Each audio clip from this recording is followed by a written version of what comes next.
Hello dear students, मैं हूं धवल ठाकुर और मैं आप सबका स्वागत करता हूं आपके अपने इस online learning platform knowledge drive पर।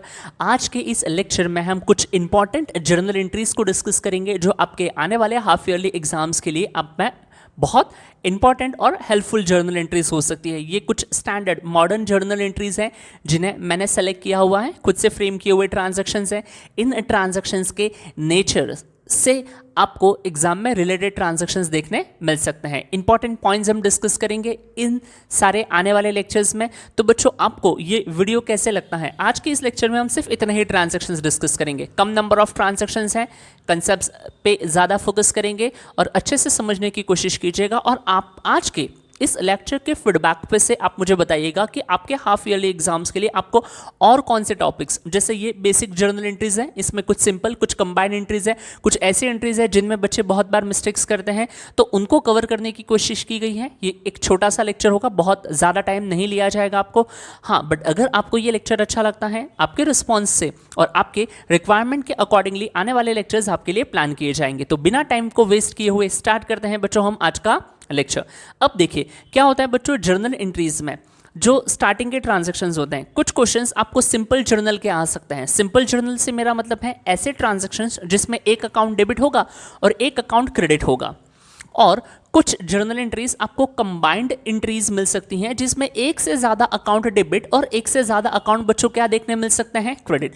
तो उस सिचुएशन में एंट्रीज कैसे करनी होती है वो सारी बातें हम करेंगे इन ट्रांजैक्शंस को ध्यान में रखते हुए। सबसे पहला, started business with cash ₹10,000, machinery ₹80,000 and furniture ₹10,000। अब यहां पर कितनी भी लंबी लिस्ट दे दी जाए एसेट्स की या नंबर ऑफ आइटम्स की जिनके साथ बिजनेसमैन बिजनेस स्टार्ट कर रहा है, हम यहां अगर देखें कौन कौन से अकाउंट्स इन्वॉल्व है। So started business with cash, यहां पर अगर हम देखें तो बच्चों अकाउंट्स इन्वॉल्व में हमारे पास क्या क्या है, cash account, machinery account and furniture. ये जो कैश है बच्चों ये भी रियल अकाउंट है, मशीनरी भी रियल अकाउंट है एंड फर्नीचर भी रियल अकाउंट है। Real account are the accounts for properties. Cash, machinery and furniture, इन तीनों के साथ बिजनेस स्टार्ट किया जा रहा है। While recording business transaction in the books of accounts, हमें बिजनेस के पॉइंट ऑफ व्यू से सोचना होता है। किसके पॉइंट ऑफ व्यू से बच्चों? बिजनेस के पॉइंट ऑफ व्यू से। तो बिजनेस में ये तीनों एसेट्स बिजनेस में आएंगे। रियल अकाउंट का रूल क्या है? Debit what comes in, credit what goes out. तीनों एसेट्स बिजनेस में आ रहे हैं तो बच्चों इन तीनों अकाउंट्स को क्या होगा? Debit. Cash account debit, machinery account debit and furniture account debit. और ये तीनों इन्वेस्ट कौन कर रहा है? जो बिजनेस का ओनर होगा। तो जो ओनर अपने बिजनेस में इन्वेस्ट करता है, total amount invested in business by the owner in the form of cash and other assets is known as capital. तो बच्चों जो और एक अकाउंट इन्वॉल्व होगा वो कौन सा होगा? Capital account. कैपिटल किसको रिप्रेजेंट करता है? ओनर को। Representative personal account, personal account का rule debit the receiver, credit the giver. और जब भी बिजनेस का ओनर बिजनेस स्टार्ट करता है, बिजनेस में जो भी इन्वेस्टमेंट करेगा उसके लिए बच्चों कैपिटल अकाउंट को हम क्रेडिट देते हैं। क्यों? Because for the purpose of accounting business and businessman ये दो अलग अलग आइडेंटिटीज हैं और ओनर जो कैपिटल इन्वेस्ट कर रहा है वो हमेशा क्या होगा बच्चों?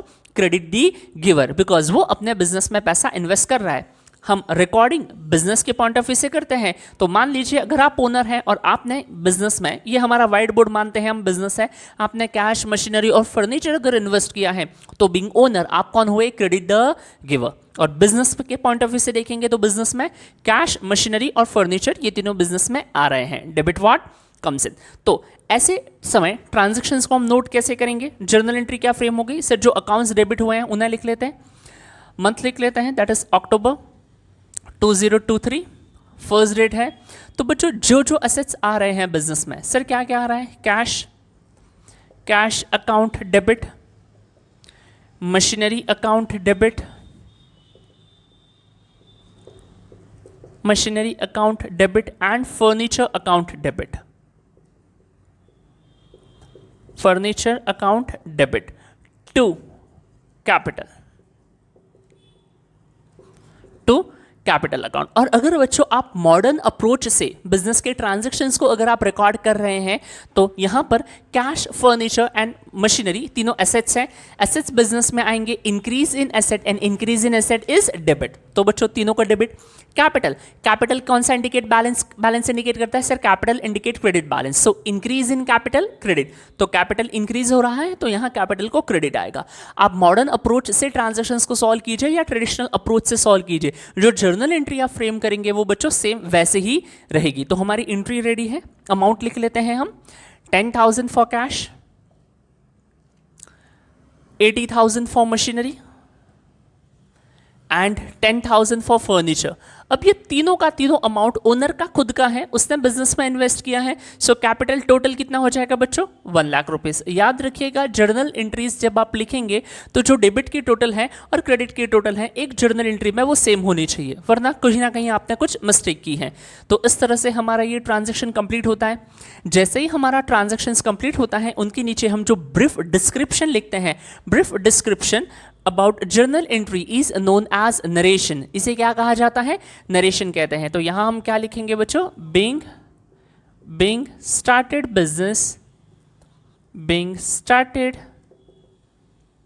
Business with cash, furniture and machinery.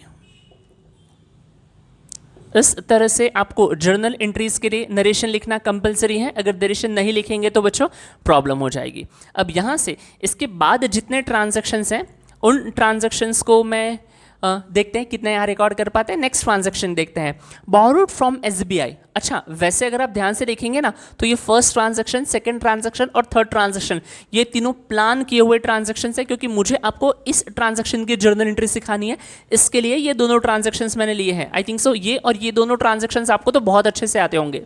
देखते हैं, borrowed from SBI ₹50,000, SBI State Bank of India. Borrow करना क्या कहलाता है, लोन। तो बच्चों एक अकाउंट कौन सा हो गया, loan from SBI account, clear. और क्या बोरो किया है हमने, 50,000 रुपीज जो कैश है। अब बिजनेस में कैश आ रहा है, कैश कौन सा अकाउंट है, real account, debit what comes इन। और किससे बोरो किया है, SBI State Bank of India, personal account, debit the receiver, credit the giver. So SBI से लोन लिया है तो स्टेट बैंक ऑफ इंडिया क्या है बच्चों, क्रेडिट दी गिवर। जो पैसा हम लोन के फॉर्म में ले रहे हैं वो आएगा हमारे पास। सो यहाँ मैं लिख रहा हूँ cash account debit.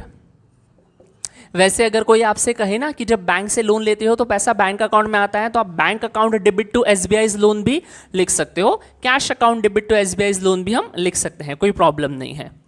Cash account debit to SBI loan account, State Bank of India loan account. Loan क्यों लिख रहे हैं, क्योंकि ये अमाउंट हमने बैंक से बोरो की है, बैंक को वापस देनी पड़ेगी हमें। कितना अमाउंट है, 50,000। नरेशन बच्चों मैं बता रहा हूं, आप अगर लिखना चाहें तो लिख सकते हैं। नरेशन क्या आएगा, being loan taken from state Bank of India. Narration compulsory है जर्नल के क्वेश्चंस में। अब यहाँ पर मेरे पास स्पेस लिमिटेड है और अगर मैं चीज़ें रफ करूँगा तो आपको क्वेश्चन और सॉल्यूशन दोनों नहीं बता पाऊंगा, इसलिए मैं इनका नरेशन यहाँ नहीं लिख रहा हूँ, बट जिसमें बोलते जाऊँगा। और अगर आप प्रैक्टिस के लिए इन ट्रांजैक्शंस को लिखना चाहते हैं और साथ में लिख रहे हैं तो बच्चों नरेशन ज़रूर लिखिएगा, क्लियर है। Being loan taken from state Bank of India. अब यहाँ पर ये ट्रांजैक्शन, ये दोनों ट्रांजैक्शंस बताने का जो मेरा मेन रीज़न, जो मेन इंटेंशन था, ये था ट्रांजैक्शन नंबर 3। देखिए क्या कहता है, स्टार्टेड बिजनेस। अगेन मैंने ये क्यों दिया स्टार्टेड बिजनेस विद कैश, ऐसे ही मेरा मन किया मैंने वापस से दे दिया, क्योंकि मुझे इन दोनों के कॉम्बिनेशन से आपको ये ट्रांजैक्शन बताना था, clear. So started business with cash 50,000, furniture 1 lakh rupees and borrowed from Sanjay ₹60,000। ऐसे ट्रांजैक्शंस आपने बहुत देखे होंगे, आपको यहाँ कभी कभी दे देते हैं borrowed from friend Dinesh, borrowed from friend Suresh, किसी का भी नाम लिखकर ये ट्रांजैक्शन हमारे सामने दे दिया जाता है।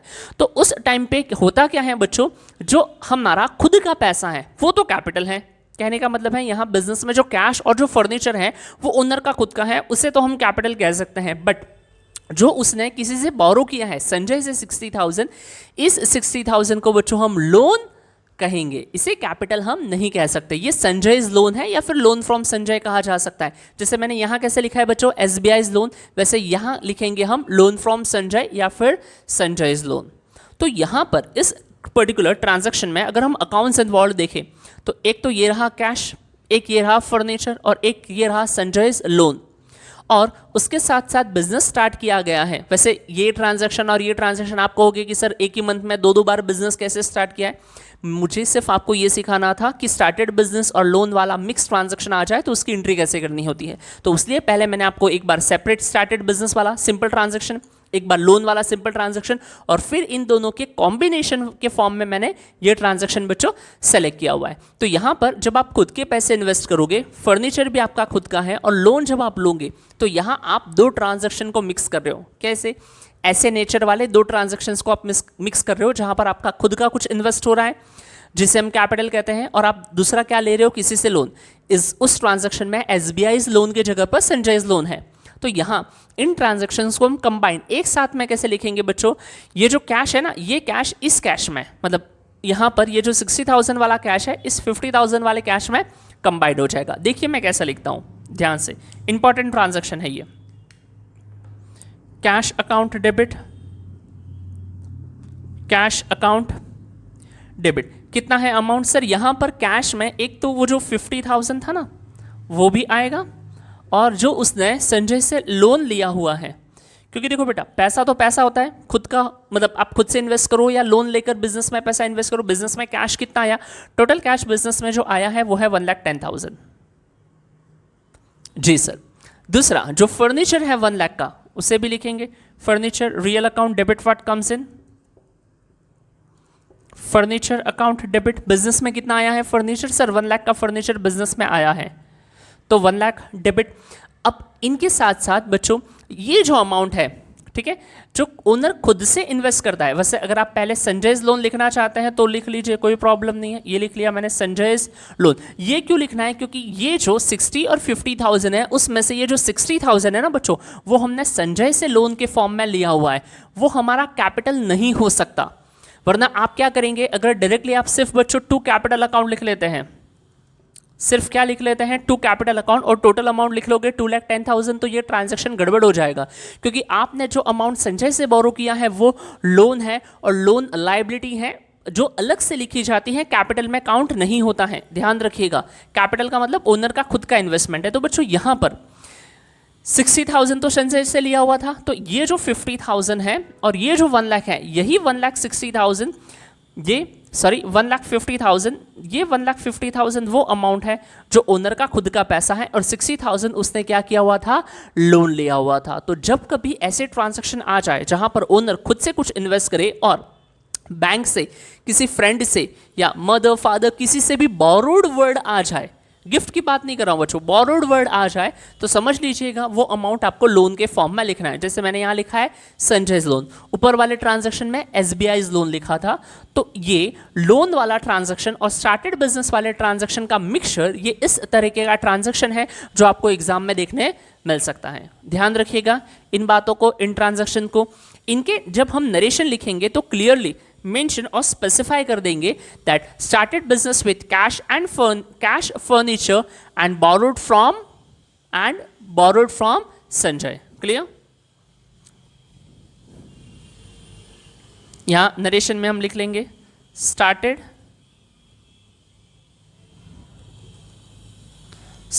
Business with cash furniture and borrowed from Sanjay. Clear? तो इस तरह से बच्चों हमारा ये ट्रांजैक्शन भी क्या हो जाता है, कंप्लीट। और इन 3 ट्रांजैक्शंस को इंपॉर्टेंटली कवर करने के लिए ये जो ट्रांजैक्शन था बच्चों, ये मेरा बहुत इंपॉर्टेंट रीजन था जिसकी वजह से मैंने फर्स्ट और सेकंड ट्रांजैक्शन दिए थे। एग्जाम में आपको इस ग्रुप में सारे ट्रांजैक्शंस एक साथ देखने नहीं मिलेंगे। हाँ, कभी ये ट्रांजैक्शंस आ जाएगा या फिर ये सेपरेट आ सकता है। डिफिकल्ट देना है तो वो इस तरह से ट्रांजैक्शन देंगे और सिंपल देना है तो बच्चों इस तरह से ट्रांजैक्शंस आपको एग्जाम में देखने मिल सकते हैं। आई होप आपको ये जो पर्टिकुलर ट्रांजैक्शन है ये समझ में आया होगा। आगे बढ़ने से बच्चों पहले मैं आप सबसे रिक्वेस्ट करूंगा कि आपको अगर ये कंटेंट अच्छा लग रहा है तो हमारे चैनल को सब्सक्राइब कीजिएगा और अपने फ्रेंड्स तक वीडियो ज़रूर शेयर कीजिएगा। और आपके एग्जाम्स में आने वाले टॉपिक्स में अगर आपको कहीं पर भी डाउट है तो ज़रूर हमसे कॉन्टैक्ट कीजिएगा। हमें इंस्टाग्राम पे भी आप डीएम कर सकते हैं, वहाँ से आप अपने डाउट सॉल्व कर सकते हैं। अब हम बढ़ते हैं बच्चों आगे की कहानी, आगे की जो ट्रांजैक्शंस हैं वो मैंने यहाँ लिखे हुए हैं, इन्हें मैं यहीं पर सॉल्व करूँगा। अब ध्यान से देखिएगा बच्चों इन सब ट्रांजैक्शंस को, इन्हें मैंने क्यों लिखा गया है। Next, paid life insurance premium ₹10,000। अब अगर आपको पता होगा तो लाइफ इंश्योरेंस प्रीमियम ये एक बच्चों कौन सा अकाउंट है। सर लाइफ इंश्योरेंस प्रीमियम तो इंश्योरेंस प्रीमियम तो एक्सपेंस होता है, बट बच्चों ये लाइफ इंश्योरेंस प्रीमियम है। लाइफ इंश्योरेंस प्रीमियम का मतलब क्या होता है, ये ओनर की लाइफ को प्रोटेक्ट करता है। तो ओनर की लाइफ को प्रोटेक्ट करने के लिए ओनर को इंश्योरेंस प्रोवाइड करने वाला है, तो ये ओनर का पर्सनल एक्सपेंस है। अगर सिर्फ इंश्योरेंस प्रीमियम होता ना तो बच्चों हम एंट्री लिखते insurance premium account debit to cash, या चेक से पे होता तो insurance premium account debit to bank. But यहाँ लाइफ इंश्योरेंस प्रीमियम पे हुआ है, और अगर बच्चों लाइफ इंश्योरेंस प्रीमियम पे हुआ है, ध्यान दीजिएगा, अगर लाइफ इंश्योरेंस प्रीमियम पे हुआ है तो एंट्री क्या आ जाएगी, drawings account debit to cash. मैं यही लिख रहा हूँ, drawings account debit to cash. आप उन्हें प्रॉपरली ठीक से नोट डाउन कर सकते हैं जर्नल में with format, with narration and everything. So ऐसे ट्रांजैक्शंस और कौन कौन से आ सकते हैं। कभी कभी वो आपसे हाउस रेंट पे करवा देंगे, राइट। कभी sons school fees paid, daughters college fees paid, और फिर पेरेंट्स के कभी मेडिकल एक्सपेंसेस पे करवा देंगे, और इवन इनकम टैक्स पेड। ये जो मैं ट्रांजैक्शंस बोल रहा हूँ ना, paid for sons school fees, paid for college daughter fees, house rent pay किया, राइट। कोई भी नेचर का अगर आप पर्सनल एक्सपेंस बिजनेस से पे करते हो तो वो क्या है, आपके लिए ड्राइंग्स हैं। तो उस सिचुएशन में ड्राइंग्स अकाउंट क्या होगा बच्चों, डेबिट। इनमें कुछ कंफ्यूज करने वाले ट्रांजैक्शंस हैं, इनकम टैक्स पेड और ये लाइफ इंश्योरेंस प्रीमियम पेड, जो कभी कभी प्रॉब्लम्स क्रिएट करते हैं। हाउस रेंट पेड, इवन सिर्फ रेंट पेड होगा तो वो नॉर्मल है, बट वो स्पेसिफाई कर देते हैं हाउस रेंट पेड, तो ये आपका पर्सनल एक्सपेंस हो जाएगा। और अगर पर्सनल एक्सपेंस है तो बच्चों एंट्री आनी चाहिए drawings account debit to cash. ये एक इंपॉर्टेंट बात आप ध्यान रखेंगे रिलेटिंग टू ड्राइंग्स वाले ट्रांजैक्शंस। उसके बाद नेक्स्ट ट्रांजैक्शन देखिए, कैश विड्रॉन। अमाउंट्स वगैरह तो आई होप आप लिख ही लेंगे। और अगर आपको क्लासिफिकेशन ऑफ अकाउंट्स से रिलेटेड डाउट है, आप अकाउंट्स क्लासिफाई नहीं कर पा रहे, रियल पर्सन नॉमिनल, तो हमारी 11th कॉमर्स की जो प्लेलिस्ट है उसमें ऑलरेडी वीडियो है, आप उन वीडियोस को देखकर अपने सारे डाउट्स क्लियर कर सकते हैं। आगे बढ़ते हैं, cash withdrawn ₹1000 from bank for office use. अब इस ट्रांजैक्शन को क्यों इंक्लूड किया है मैंने इस लिस्ट में। अब जब भी क्या होता है, बच्चे जैसे ही लिखते हैं ना इस कैश विड्रॉन देखा नहीं कि उनको ड्राइंग्स नजर आ जाता है, उनको लग रहा है कि पर्सनल यूज के लिए विड्रॉ होगा, बट यहां पर आगे स्पेसिफिकली लिखा है that amount has been withdrawn for office use. Personal use, घर पे पैसा नहीं आ रहा है, पैसा ऑफिस में ही आ रहा है। तो सर ऑफिस में पैसा आ रहा है तो क्या हो रहा है, ध्यान से देखिए।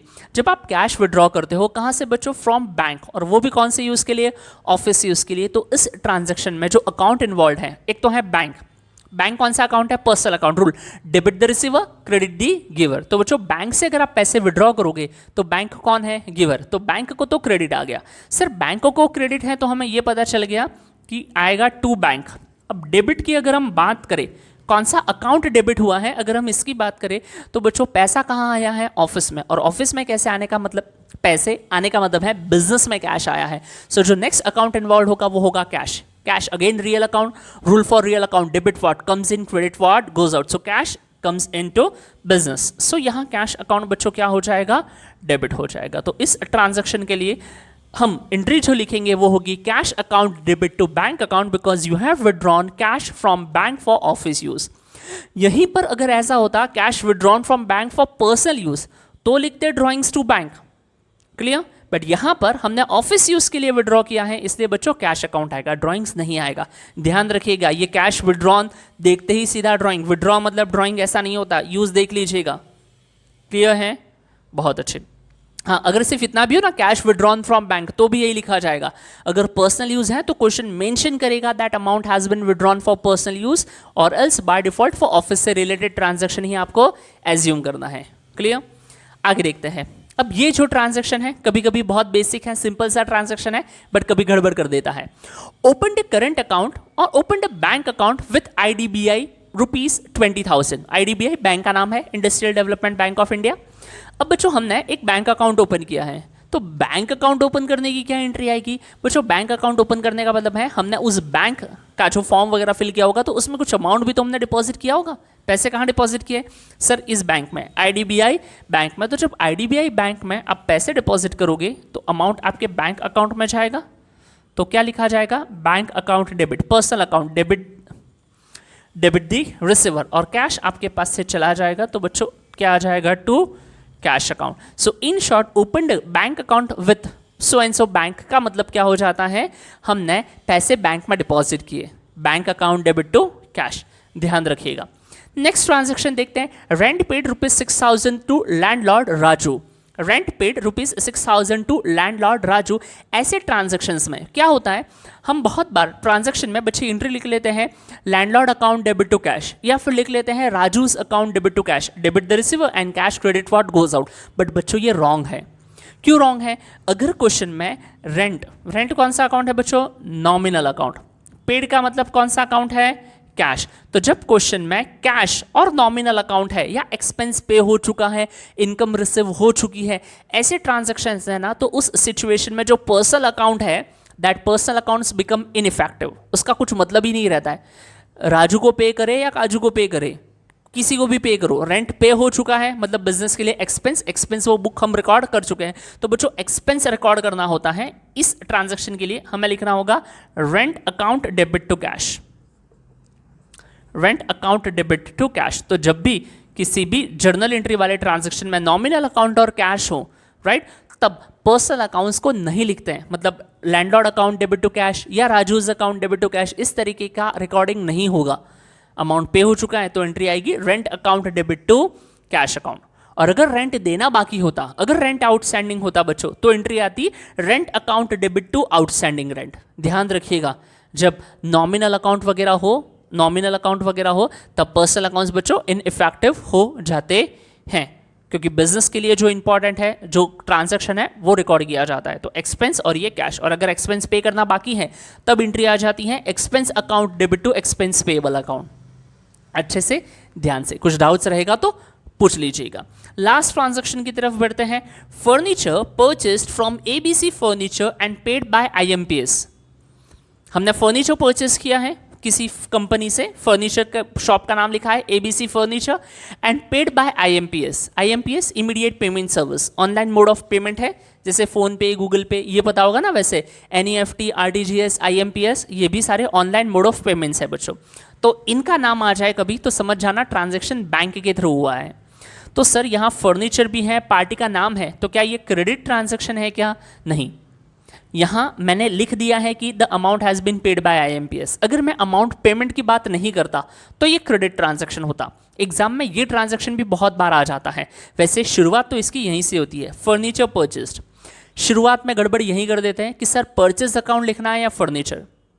अब बच्चों फर्नीचर तो बिजनेस के लिए एसेट है, और मैंने स्टार्टिंग में कहीं मेंशन नहीं किया है कि ये फर्नीचर वाले की शॉप है। अगर ये फर्नीचर मार्ट का एग्जांपल होता तो वहाँ फर्नीचर परचेस करना गुड्स हो सकता है, बट अगर नेचर ऑफ बिजनेस मेंशन नहीं है तो ये जो फर्नीचर है हम इसे मानेंगे एसेट्स। और अगर बच्चों ये फर्नीचर एसेट है तो आपको फर्नीचर अकाउंट ही लिखना होगा। Furniture asset debit what comes in, furniture account debit, furniture account debit what comes इन। अगर पेमेंट नहीं होता है, पेमेंट करना बाकी है, और पेमेंट करना बाकी है तो बच्चों पार्टी का नाम आता है to ABC furniture mart. But अगर पेमेंट हो चुका है, आप कैश में पे करोगे तो कैश क्रेडिट होगा, और अगर आप बैंक से पे करोगे तो बैंक अकाउंट क्रेडिट होगा। इस बार हमने IMPS that is online mode of payment के थ्रू अगर हमने पेमेंट किया है तो पैसे हमारे बैंक अकाउंट से डायरेक्ट होंगे, तो बच्चों क्रेडिट होगा furniture account debit to bank. Clear? इसी ट्रांजैक्शन को और किस तरीके से पूछा जा सकता, सिर्फ इतना होता, purchase furniture from ABC furniture mart worth ₹25,000। Payment के बारे में नहीं कहा गया है, पार्टी का नाम दिया है, तब बच्चों ये क्रेडिट ट्रांजैक्शन हो जाता, और क्रेडिट ट्रांजैक्शन होने की वजह से इसकी एंट्री हम लिखते furniture account debit to ABC furniture mart या एबीसी फर्नीचर, जो भी नाम है बिजनेस का। क्या ये क्लियर है जी? तो आज के इस सेशन को बच्चों हम यहीं तक रखते हैं। आप मुझे कमेंट सेक्शन में बताइएगा कि आपको इन ट्रांजैक्शंस को अच्छे से समझ में आए या नहीं आए, और आगे आपको और जर्नल एंट्रीज से रिलेटेड, अब वो जीएसटी वाली जर्नल एंट्रीज हो और कंबाइंड एंट्रीज हो या और भी कोई ट्रांजैक्शंस हो तो बताइएगा, हम उन्हें कवर करेंगे। या फिर आप टॉपिक भी बता सकते हैं कि आपको किस टॉपिक पे वीडियोस चाहिए। तो मैं आप सबसे मिलता हूँ नेक्स्ट लेक्चर में। वीडियोस को लाइक कीजिएगा, चैनल को सब्सक्राइब कीजिए and keep studying. Bye, take care.